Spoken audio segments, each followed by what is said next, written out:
IT రంగంలో జరుగుతున్న మార్పులు ఒక్క కంపెనీకి మాత్రమే పరిమితం కాకుండా మొత్తం ఆర్థిక వ్యవస్థపై ప్రభావం చూపుతున్నాయి. ఇటీవల ఐటీ దిగ్గజం ఒరాకిల్ భారత్లో భారీ స్థాయిలో ఉద్యోగులను తొలగించడం దేశవ్యాప్తంగా చర్చనీయాంశమైంది.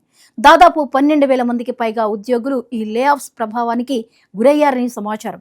అంతేకాదు రానున్న రోజుల్లో మరిన్ని కోతలు ఉండొచ్చనే సంకేతాలు ఐటీ ఉద్యోగుల్లో తీవ్ర ఆందోళనను రేకెత్తిస్తున్నాయి. ఈ పరిణామాల ప్రభావం కేవలం ఉద్యోగులకే పరిమితం కాలేదు. ముఖ్యంగా బెంగళూరు వంటి ఐటీ హబ్ నగరాల్లో రియల్ ఎస్టేట్ రంగం కూడా దెబ్బతింటోంది. సిలికాన్ వ్యాలీ ఆఫ్ ఇండియాగా పేరొందిన ఈ నగరంలో గృహ కొనుగోళ్లు ఎక్కువగా ఐటీ ఉద్యోగులపై ఆధారపడి ఉంటాయి. వారి ఆదాయం, వారి భవిష్యత్తుపై నమ్మకం ఈ మార్కెట్కు బలమైన పునాది. కానీ ఇప్పుడు ఆ పునాది కదిలిపోతున్నట్లు కనిపిస్తోంది. బెంగళూరులోని సర్జాపూర్, వైట్ఫీల్డ్, ఎలక్ట్రానిక్ సిటీ వంటి ప్రాంతాలు ఐటీ ఉద్యోగుల వల్లే అభివృద్ధి చెందాయి.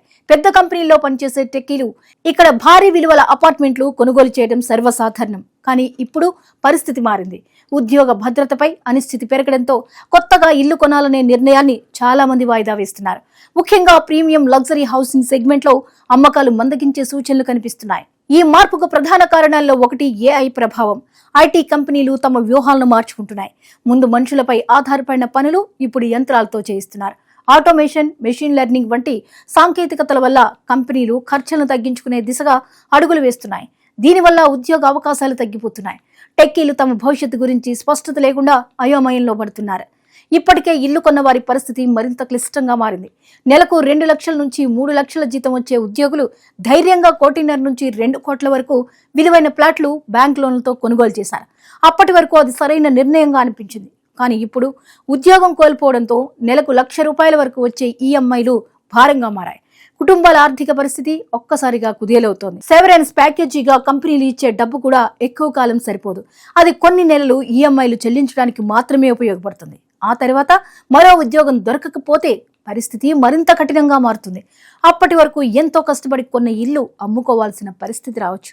లేదంటే బ్యాంకులు జప్తు చేసే ప్రమాదం కూడా ఉంది. ఈ ఆందోళన చాలా కుటుంబాలను మానసికంగా కూడా ఇబ్బంది పెడుతోంది. ఇదిలా ఉండగా ఒక కొత్త ట్రెండ్ కూడా కనిపిస్తోంది.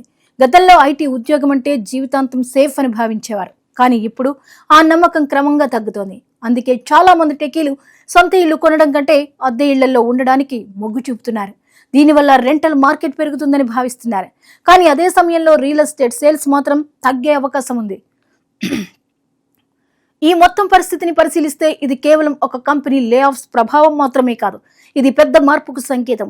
ఐటీ రంగం, రియల్ ఎస్టేట్ రంగం, వ్యక్తిగత ఆర్థిక వ్యవస్థ ఇవన్నీ పరస్పరం అనుసంధానమై ఉన్నాయని ఇది స్పష్టంగా చూపిస్తోంది.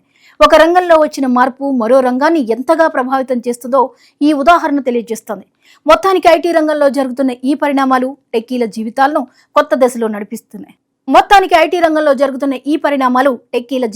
కొత్త దిశలో నడిపిస్తున్నాయి. ఒకప్పుడు సొంతింటి కళ చాలా మందికి సులభంగా సాధ్యమవుతుంది అని అనిపించేది. కానీ ఇప్పుడు అదే కళ దూరం అవుతున్నట్లు కనిపిస్తోంది. ఏఐ ప్రభావం, ఉద్యోగ భద్రతపై అనిశ్చితి, ఆర్థిక ఒత్తిడి ఇవన్నీ కలిసి టెక్కీల భవిష్యత్తుపై మేఘాలు కమ్ముతున్నాయి. రాబోయే రోజుల్లో ఈ పరిస్థితి ఎలా మారుతుందో చూడాలి. కానీ ప్రస్తుతం మాత్రం ఒక విషయం స్పష్టంగా కనిపిస్తోంది. ఐటీ రంగంలో మార్పులు కేవలం ఉద్యోగాలకే పరిమితం కావు. అవి మన జీవన విధానాన్ని, మన ఆర్థిక నిర్ణయాలను, మన కలల దిశను కూడా ప్రభావితం చేస్తున్నాయి.